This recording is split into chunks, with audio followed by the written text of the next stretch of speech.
Hello मित्रों, राधे राधे, जय श्री कृष्णा। कैसे हो? आशा करते हैं सभी मेरे फ्रेंड्स हैं जो अच्छे होंगे। और भगवान जी से हम तो यही प्रार्थना करते हैं कि हे प्रभु, जहाँ पर भी हमारे प्रिय मित्र है कुशल पूर्वक रहे, आनंद पूर्वक रहे।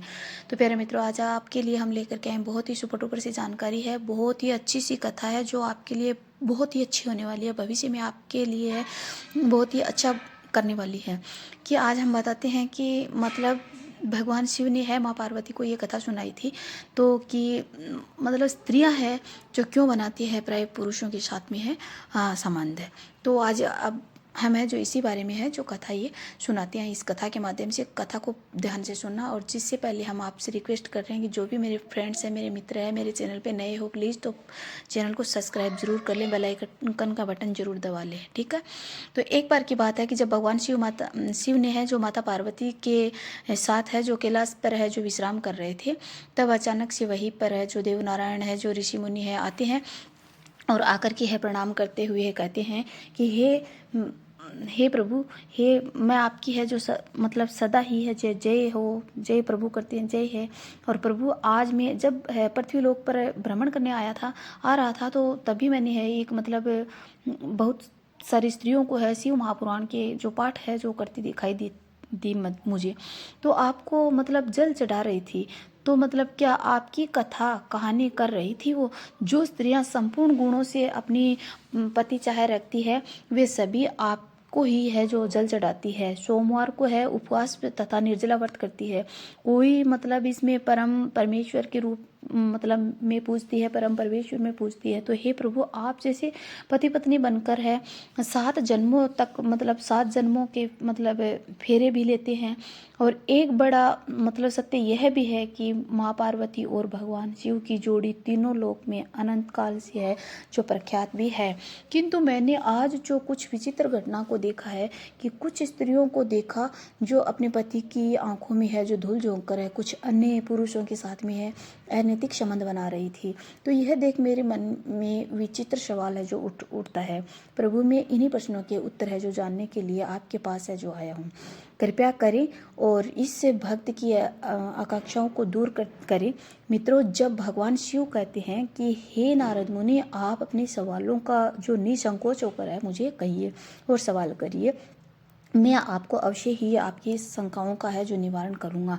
तब देवनारद ने है जो ऋषि कहते हैं, देवनारद ऋषि कहते हैं कि हे प्रभु, पहला सवाल मेरा यह है कि मेरा पहला प्रश्न है आपसे कि किस श्राप के कारण स्त्रियां पराये पुरुषों के साथ है जो संबंध बनाती हैं।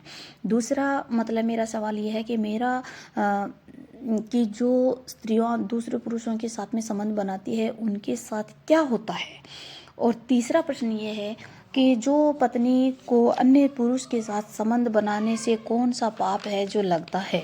तो ये प्रभु आप है। तब भगवान शिव कहते हैं कि हे नारद मुनि, आपने है समस्त नारी जाति के कल्याण हेतु है महत्वपूर्ण सवाल किया है और इन सारे प्रश्नों के उत्तर है इस कथा के माध्यम से मैं आपको है जो देता हूँ। जो स्त्री पुरुष इस कथा को ध्यान से सुनेगा उनका सबका है मनोकामनाएं हैं जो पूर्ण होगी।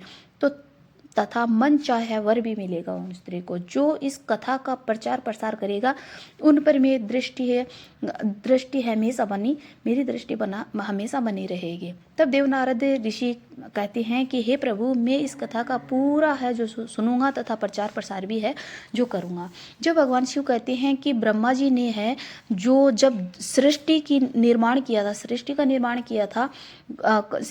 निर्माण का कार्य शुरू किया था, तब मतलब एक स्त्री की रचना करने में है जो उनको कई वर्षों तक है जो अभ्यास कर और इनके मतलब हर अंग और हर गुणों की मतलब संरचना है जो करनी पड़ी। उनके मन को अति जटिल प्रकार से है जो निर्माण किया गया था। इसलिए स्त्री के है जो मन को समझ पाना बहुत ही कठिन होता है और उसके अंदर मतलब सौम्यता और निष्ठुरता है दोनों के ही मतलब को है डाल दिया गया था, मतलब दोनों ही गुणों को डाल दिया गया था। और उसी प्रकार उन्होंने स्वयं के शरीर से एक कन्या भी है जो उत्पन्न की थी जिसका नाम था मेरे प्यारे मित्रों अहिल्या था। वही कन्या है जिनको मिले श्राप के कारण है जो कई सारी स्त्रियां हैं अनेकों पराये पुरुषों के साथ में है जो संबंध बनाती है। इसी अहिल्या की कथा में सारे प्रश्नों के उत्तर है जो मिल जाएंगे। देवी अहिल्या अति सुंदर थी, अति सुंदर नारी थी और अति चरित्रवान थी। और देवी अहिल्या को वरदान था कि वह हर जन्म में 16 साल की आयु की ही कन्या रहेगी और कभी भी उनकी सुंदरता है जो कम नहीं होगी। फिर एक दिन ब्रह्मा जी ने उसे है शिक्षा प्रदान करने हेतु महर्षि गौतम के आश्रम में है जो भेज दिया था। वह कन्या इतनी सुंदर थी कि सारे संसार के देव और दानव अपनी पत्नी बनाने के मतलब आकांक्षा है जो रखते थे।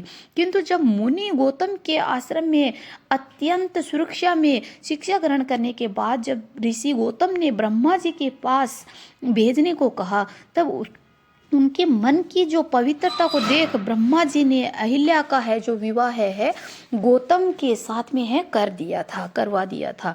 यह कहकर कि आपको जैसा वर पूरे संसार में योग्य वर है नहीं है। मित्रों, जब भगवान शिव कहते हैं कि नारद मुनि फिर कुछ दिन बाद देवी अहिल्या नदी तट पर है जो स्नान करने गई थी, तो उसी तट पर है उसी समय है देव नारायण और इंद्र भी है जो वहां पर है विहार करने आए, वो भी स्नान करने आए थे। तब है भ्रमण करने आए थे। देव इंद्र की कुदृष्टि है देवी अहिल्या पर है जो पड़ी, तो वह उनकी सुंदरता को देख इतने मोहित हुए कि आज इंद्र अपनी इंद्रियता को है जो लालसा में है मतलब उन्मत्त हो गया है। मित्रों, जब इंद्र को पता चला कि इनका विवाह गौतम के साथ हुआ है, फिर भी वह उन्हें पाने के लिए पड़ गए थे और वह हर रोज है छुप छुप करके है उनको देखने लगे थे। और उसने ऋषि गौतम और अहिल्या की है सारी गतिविधियों को है जान लिया था। फिर वह मतलब एक दिन चंद्रमा के पास है जो गए थे और मित्र भगवान शिव कहते हैं कि हे नारद मुनि, जब भी कोई अपने मित्र का चुनाव करता है तो उनके आधार विचार और सब देखने चाहिए। जैसे ही होते हैं, जैसे कि किसी चोर का मित्र चोरी करता है तो उसे संत का मित्र है जो संत होता है। फिर एक दिन है जो मतलब एक इंद्र और चंद्र ने मिलकर एक योजना बनाई जिसके अनुसार एक रात ऋषि गौतम के भेष में है देवी अहिल्या के पास है जो इंद्र जाएंगे और चंद्रमा उनके जोखिम भरे कार्य में है जो उनकी सहायता है करेंगे। चंद्रमा ने भी अपने देव गुरु इंद्र के साथ में है धोखा किया था, जिसका कारण यह था कि चंद्रमा को देव गुरु बृहस्पति है और एक बार चंद्र शिक्षा पाने के लिए जब देव गुरु बृहस्पति के पास गए थे, वहां चंद्रमा बृहस्पति की पत्नी तारा पर है मोहित हो गए थे और तारा चंद्रमा के साथ चली गई थी और बृहस्पति को छोड़ दिया था। तो चंद्रमा को भी उनके फल स्वरूप श्राप मिल गया था। तो भगवान शिव कहते हैं कि हे नारद मुनि, फिर एक दिन की बात है कि देवराज इंद्र और चंद्रमा ने है ऋषि गौतम का है जो मुर्गे का रूप धारण कर लिया और रात्रि के मतलब दूसरा पहर होने वाला था, तभी मुर्गी अपने आवाज़ लगा दी और वह उठकर गंगा में स्नान के लिए निकल गए थे। कौन? ऋषि गौतम। वही दूसरी तरफ देवराज इंद्र ने गौतम के रूप में देवी अहिल्या की कुटिया में है जो प्रवेश किया और वह कहने लगे कि स्वामी, आप तो है अभी अभी है स्नान करने के लिए है जो गए थे और इतने जल्दी ही कैसे आ गए? तो कोई समस्या तो होगी, तो आप मुझे बताइए। तभी है जो देवेंद्र बोले कि देवी, मेरे मन में है जो कामवासना की है जो इच्छा जाग उठी थी और आप इन्हें शांत करें, फिर मैं स्नान कार्य करने हेतु चला जाऊंगा। देवी अहिल्या अपने पति को व्याकुल देख बोली कि स्वामी, अभी तो प्रातः काल है, मुझे काम क्रीड़ा करना ठीक नहीं लगता है। किंतु इंद्र ने अपने प्रतिवर्ता धर्म की कसम दिलाते हुए उन्हें शारीरिक संबंध है जो बनाने पर मजबूर किया था। मित्रों, भगवान शिव कहते हैं कि हे नारद मुनि, जब दूसरी तरफ गौतम ऋषि स्नान करने गंगा तट पर गए थे तो बहुत ही अंधेरा था और कोई नहीं था। जब उन्हें कोई मतलब अनहोनी का है जो आभास हुआ था और फिर वह शिक्षा से बचने पर वापस आया था, तो मतलब शीघ्रता से वापस आया था वहाँ तब उन्होंने देखा कि कोई व्यक्ति मतलब उनका ही रूप है जो धारण करे हुए उनकी पत्नी के साथ है जो भोग विलास है जो कर रहा है।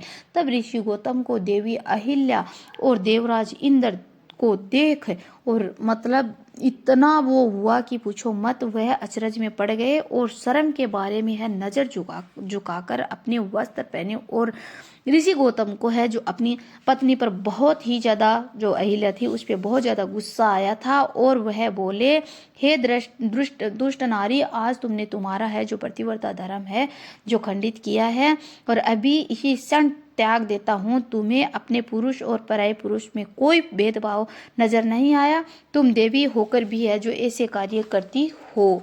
तो आज और अभी मैं तुम्हें है समस्त नारी जाति को है जो श्राप देता हूँ कि तुम कभी भी तुम्हारी काम वासना को है जो पूरा नहीं कर पाओगी। तो ऐसा है, मतलब इससे ऐसा जो श्राप है जो मिला था। और इस वजह से ये जो नारियां है जो ये एक पराये पुरुषों के साथ में है जो काम वासना की जो भावना है जो ये है सब है जो रखती है।